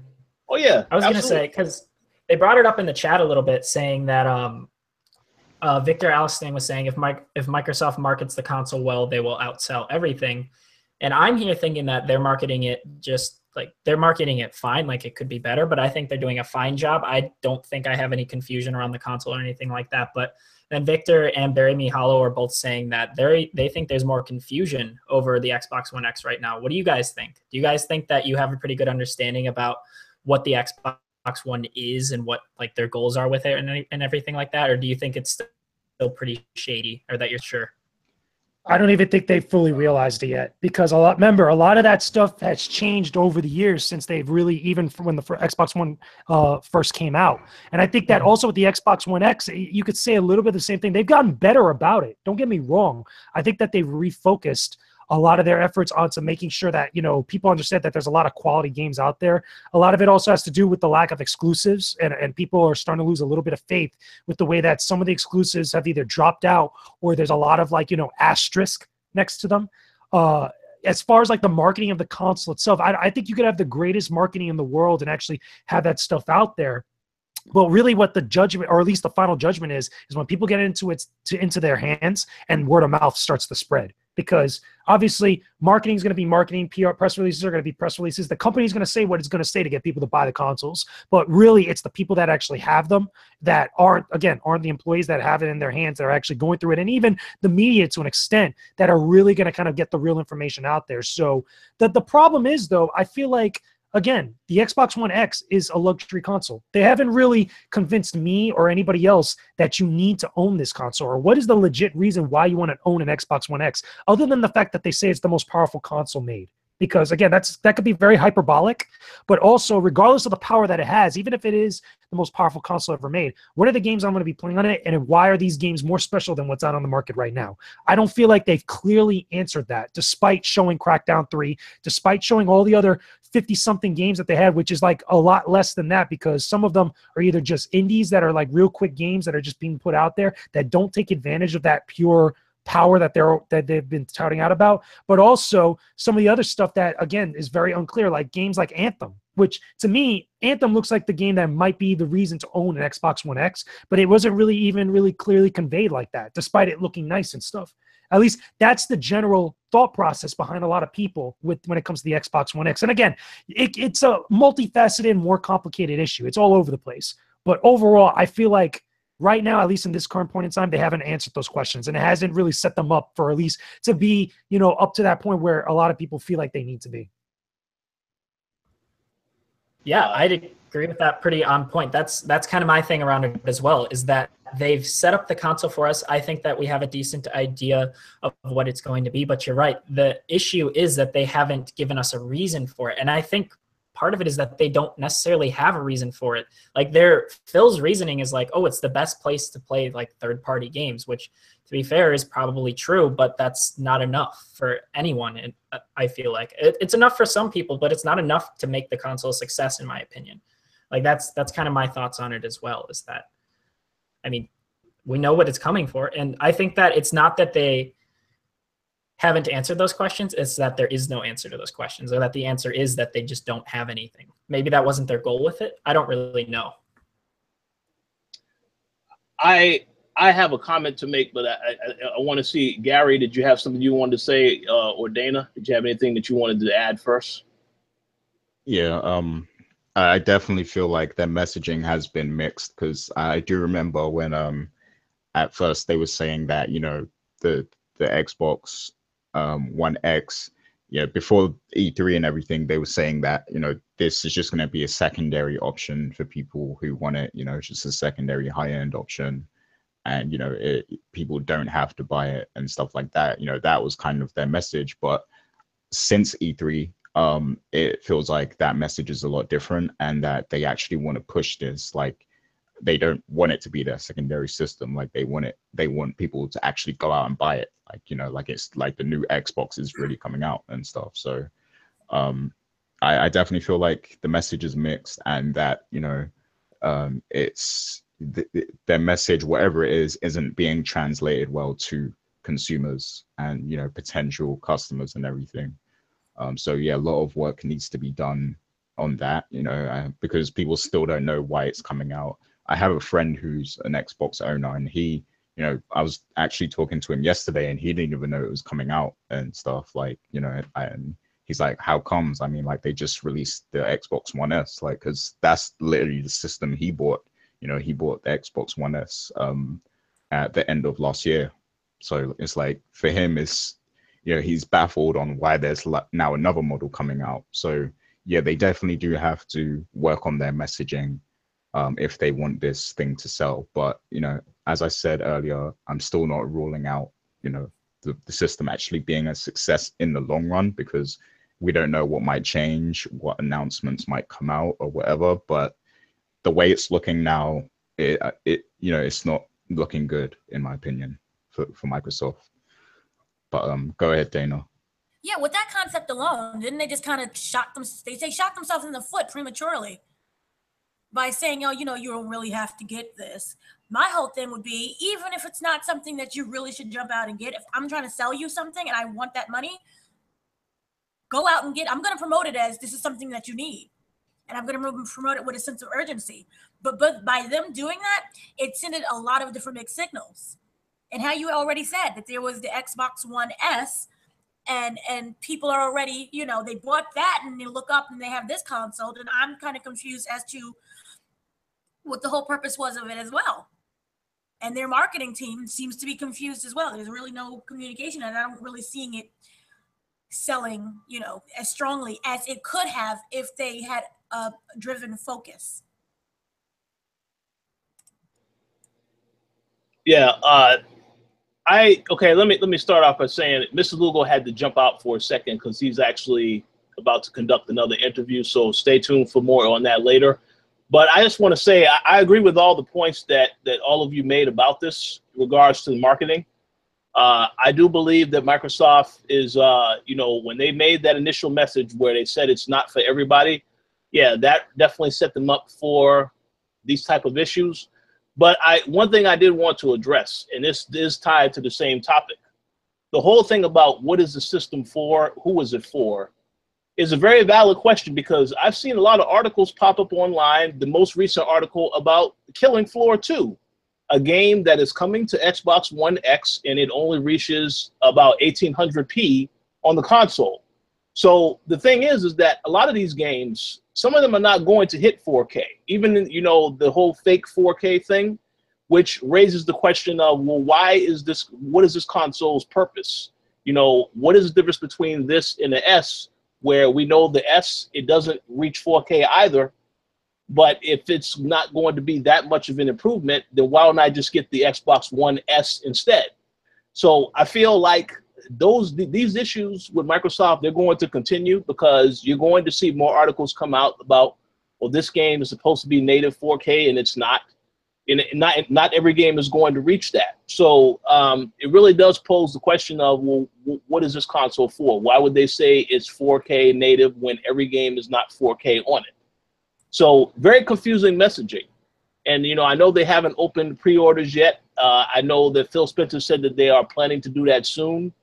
In, I don't know, maybe around Gamescom time, because that's in August. Who knows? But I just think there will be a lot of people that will pick it up because they are Xbox fans. You know, they are loyal to the brand.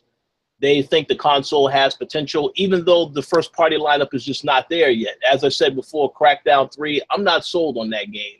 And even games like Sea of Thieves and State of Decay, these games to me don't look like a reason why I need to pick up an Xbox One X when I can just pick them up on the regular Xbox One or the S. It just doesn't make any sense.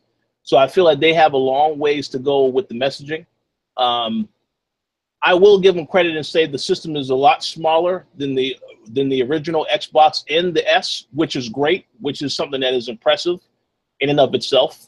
It definitely will be more powerful. And honestly, I think that when Microsoft decided to make the Xbox One, that already should have been a powerful console. So the fact that they failed on that first attempt already was bad. But the fact that they are trying to redeem themselves with this console is admirable. But I just don't really see yet the need to get that, because the titles to me, it's not there. Now, whenever Halo 6 actually gets announced and it actually is coming out, then you can talk about, okay, that will definitely move consoles. But until they actually show that they are serious about the first party lineup and they actually have other titles coming out, then I think it's really hard to say that they have made a good case as to why you need to get an Xbox One X. But I just don't see it yet. But I could be wrong. You know, there's some people that they saw, you know, State of Decay, they saw Sea of Thieves, they're like, man, I'm been picking up this console day one. But me, nah, man. Because I see that, but then I also see the fact that they've already had games like Rise, Son of Rome. You had another game, Sunset Overdrive. Sunset Overdrive was an awesome game, but then when I hear that, well, we don't really know about a sequel. And then Quantum Break, an okay game, but where's Alan Wake? Oh, we don't really know about that type of stuff. Well, we don't want them to really work on that type of stuff. We want Remedy to work on Quantum Break. when I hear stuff like that, that tells me that, well, I don't really think they're really too serious about the first party lineup, at least not at the moment. Now, they have stuff that they're going to announce later. That's good. But for now, you have to look at them at face value and say they're not on board with the first party lineup. They have a lot of work to do in that department. So until they actually get that stuff done, the value thing is always going to be questionable unless you don't care about exclusives. All you want is a third-party games, then go ahead and pick up that system if you can afford it. But I think that the messaging is going to get a lot worse with this type of stuff. And maybe they'll have a good presentation at Gamescom. Who knows? But I guess we just have to wait and see how it all pans out. But that was some thoughts that I had on it, because very, very good insight. And I'm very thankful for the people in the chat that came up with that topic, because that's very good discussion. And also, as it was previously, someone said that we're too critical, and I think that I don't think that we are. Well, let me. Sort of this. Yes, we're gamers and we're excited. We should be excited for every console, but at the same time, we don't exactly know what the whole marketing is. So while you may have an Xbox One S, you have to kind of convince me, even though I'm excited that you're doing well and you want to promote something and you have this new console out, convince me as to why I'm buying it. And that's what I think was the big letdown for me. Yes, I'm excited. There's a new console, but why? Why should I go out? And I think that what should be done with every single console from whomever. Would it be Microsoft, Sony, Xbox, I don't know, Atari, anyone? That's what you have to do, is convince the people. So I don't think we're being too critical. I just think we just need to understand what the purpose is for. And as it was previously stated before, to me, I felt like this is for, I originally thought, hardcore gamers. Or you could even sell it as, because it's so small and so light, you can now bring it over and share with friends. Then you can travel with it. I mean, it's really hard to lug, the other Xboxes, Xbox One and even the Xbox One S, because they were heavy. Now this is more transportable, and you can do more. But the thing is, even if you wanted to just say, oh, you can have 4K televisions or something, some form of marketing. But the thing is that they really didn't stick to one thing, and they didn't really have a strategy. Yeah. No, I agree 100% with that. And I just also wanted to address the comment that said that we're being too critical. I mean, listen, I don't think it's possible for anybody to go through their life and just say everything is perfect. When something happens, oh, this is just it just doesn't matter. There's going to be some things that you look at in life and you're like, well, I didn't like it. If I see a film that I don't like, I'm not going to say the film is amazing if I know that it has issues with it. I mean, you have to keep it real about certain stuff. Like we spoke about earlier on the show, we talked about Walmart canceling the Super NES Minis. Is that a positive thing that we should say, oh, this is a great thing that they did that? No, of course not. There has to be some type of criticisms to some of this stuff. I mean, you can't act like everything is perfect, because nothing is perfect in this world. But I feel that criticism also helps the companies as well. Yes. And again, as a gamer also, I feel as though it is our point to, when we see something that we don't like, we have to be critical, because if you're not critical, the people working on this stuff, they're going to be like, oh, well, if just like, let's say, for example, you have a company that charges a lot for DLC, for, season pass. If you're not ever critical about that stuff, they will just continue to put out that DLC, and it may not be up to the quality that anybody wants, but if you never voice your concerns, you will not see any changes happen. That's the whole point. Like, I'm pretty sure that, we know that the Switch, a lot of people have said some complaints about how Nintendo is doing the online thing now with the app. Pretty sure Nintendo is going to try to look at that and see how they can improve that, because the criticism, but it depends on how bad that gets. If people are actually talking about it, or whether they just don't address it at all. But again, I think it's totally fair to be critical. Now, to stay on topic of the Xbox One S, I agree 100% with what Dana said about the fact that they didn't really make it clear what this device was for. Look at the Nintendo Switch. You saw that they were selling the whole idea of you playing on this anywhere you can go. That right there is a valid point. for you to see where is the value with the console. You can play it at home or you can play it on the go. With the Xbox One X, I don't know anything besides it's supposedly more powerful and it's smaller than the S. That's it. We haven't really seen that much from that. You look at the games we saw at the conference, we know Forza, that runs native 4K, and that's it. That's all we know.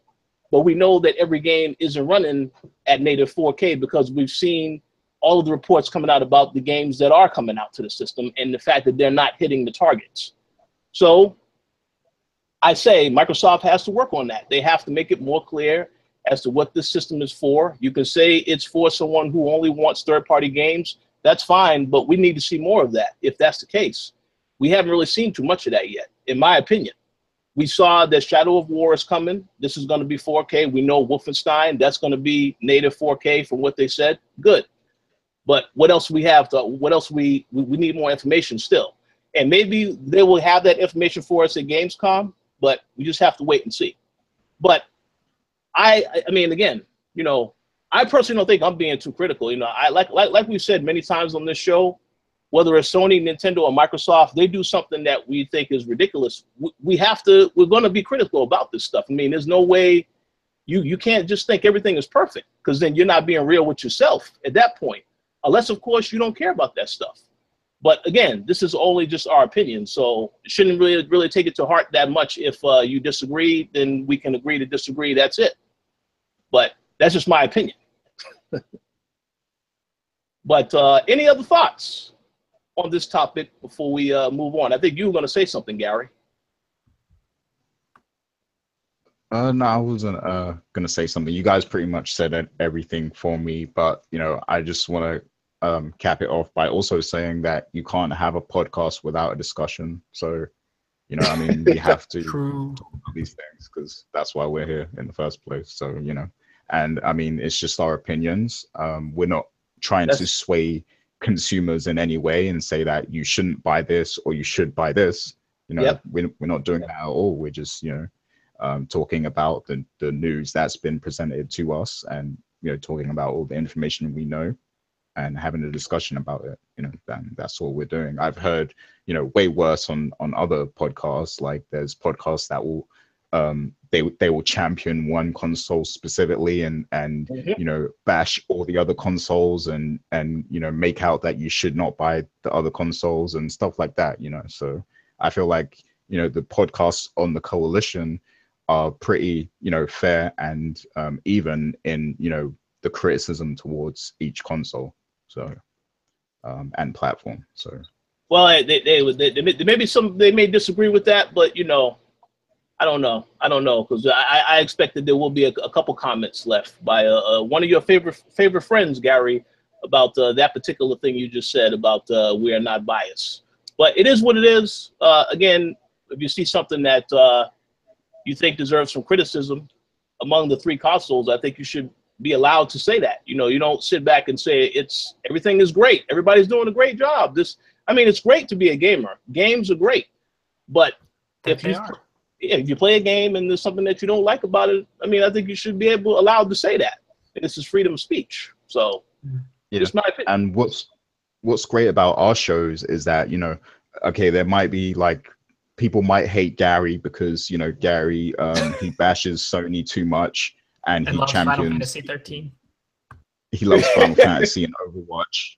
You know, like people, you know, you might have an issue with the things I say on the show, but there's still, you know, 4 or 5 other people with different opinions on the show. So that's why this, you know, these shows are so great, like the co-op and the throwdown and everything, because you're getting different perspectives on things and it's not biased at all. Like we're not all we don't all kind of, you know, like hammer home the same thing about, you know, whatever console we love or platform we love and stuff like that.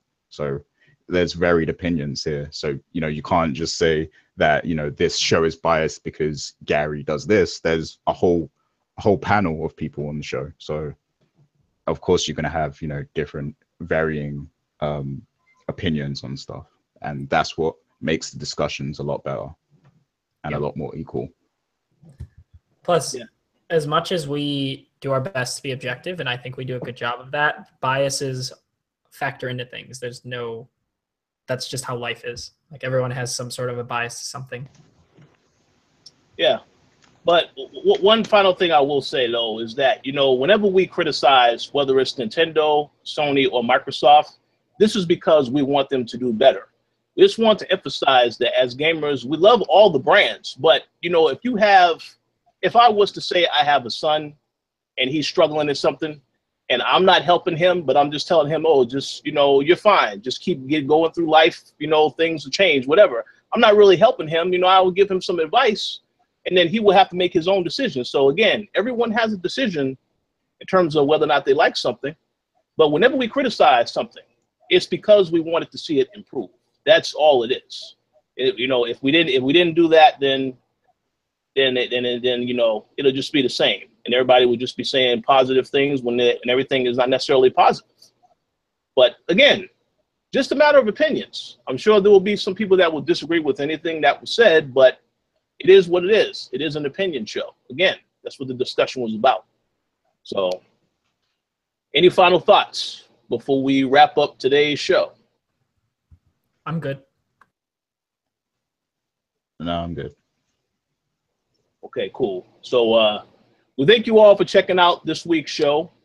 I wanted to clarify something real quick. I know that Miguel had asked about the Sonic Mania winner.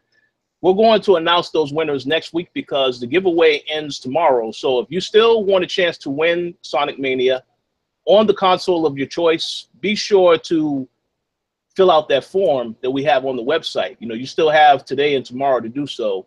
Well, by the time this show gets posted up, that time will be winding down because this is getting posted on the site tomorrow. But definitely feel free to do so. Now, I did want to say one thing because I understand that Uncharted Lost Legacy was a game that was very close in the votes, but it didn't quite get picked. So I'm going to say that, you know, there may still be a giveaway for that in the future, you know, but we'll see what happens. We'll see. But I will say that for the most part, I mean, I'm glad Sonic won because, you know, a lot of people are looking forward to Sonic. So 2 people will be able to get access to that game, you know, when we actually announce the winners next week. So if you did enter into the giveaway, stay tuned. We'll let you know if you won next week. But any final shout outs that you guys would like to give? Max, how about you go first? Yeah, as always, thanks everyone in the chat for participating. You know, we always love talking with you guys. We got some pretty good topics out of y'all today. You know, always very good discussion today. Today was one of the best discussions we've had in a bit. That was awesome. So always happy to see you guys there. And then, of course, after the show in the comments on the site and on the YouTube video, you know, we always appreciate that and love talking with you guys on there. You know, thanks for tuning in every week. It's always a great time. Absolutely. Absolutely. Dana, you have any final words, any shout outs? Shout out to all the gaming companies. Even though we're critical, we love you. Fans who, despite thinking we're critical, we love you. Yeah, absolutely. Very well said. I would like to give a shout out to all of the fans that either watching the show now or later. Thank you for the continued support, and for everybody that continues to visit the website. There's plenty of stuff that's going to be coming to the website this week, so make sure that you do stay tuned because a lot of great content is on the way. And Gary, the floor is yours. Cool. So yeah, of course, I'm going to shout out all of our Patreon supporters. That's M. Collins, Sean Gority, Stephen Ferron, Mauricio Aguilar, Himdil, Fergus Mills, Lelo and Leslie, Nicholas Alvarez, and Miguel. Thanks for all of your support. We really appreciate it. It goes a long way. And, you know, we're definitely, I'm actually looking to publish something on, you know, it's going to be Patreon timed exclusive. And that's basically a Q&A with, you know, me. So I want everybody to send me questions on Twitter. You can at me or at the Koalition Twitter name and put the hashtag. You can also, you don't have to, but you can also put the hashtag AskTK.